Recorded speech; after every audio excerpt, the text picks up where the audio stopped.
जय जगन्नाथ सांग मैंने सकाल ब्रेकफास्ट ओट्स खाई सारा पर भाविली अरे आज तो शुक्रवार बिना आइंसरे ना चलनी मोर तो चलेनी ना। तो मुझे स्वामी को कहली टे माछ आनी दे दिखती से छटापट मार्केट बाहरी गले आउ कहले हाँ प्लेन राइस तो माछ कर बनईदेव आज ना बोले हौ बनईदेवी हेल्ले तुम आगे जाए माछ तो आनी दि से 5 मिनट भितर मत माछ आनी देदेले आ जरी खोली देखला बेलू से माछ सह थिला मंजी से शुणिकी आसी दाही कहते सेटा मंजी नुह से बिहन मुझे कौ बिहन आम आड़े कहुए बिहन मु कहली आम आड़े कहुए मंजी आम मंजी और बिहन भितर फाइटिंग लगिगला। आपण मैंने निश्चिंत कमेंट करके जनइबे आपण आड़े मंजी ना बिहन कहुए। और छाड़ू से कथा चलते माछ प्रिपेरेसन करवा। प्रथमे माछ आ मंजी को भल भाव धोई माछरे लुण हलदी गोलई रखीदेली आ मंजी रे हल्दी पाउडर आवश्यक अनुसार लुण चिकेन मसला गरम मसला सरू सरू कर काटी पियाज लंका और कॉर्नफ्लोर दे से सब को मिक्स करनेली। एबे चलतु माछ भाजिबा। माछ भाजापी मो फ्राए पैन को गरम कर नहीं जाइली से सोरिष तेल देदेली।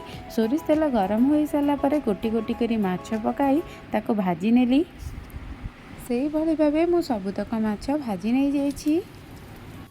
एबे मंजी को फ्राए करी नेबी। मंजी फ्राए पैन रू बाहरी प्लेट को न जाए स्वामी पेट को चलीगलानी।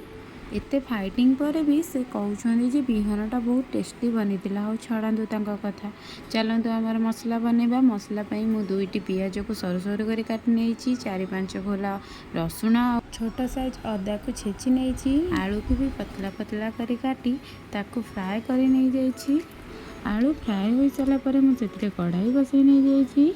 कढ़ाई गरम करी से सोरिष तेल दे देइछि। सोरिष तेल गरम हो सारापर से किछि जीरा और खंड छोट डालचीन आ तेजपत्र को भी उड़ाई नहीं गली।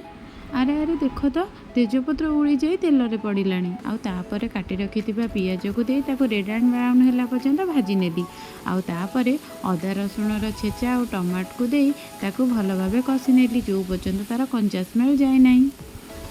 एबे किछि दही नहीं से रेड चिली पाउडर हल्दी powder Kashmir red chili powder chicken masala धनिया पाउडर जीरा पाउडर दे से सब को मिक्स करनेली।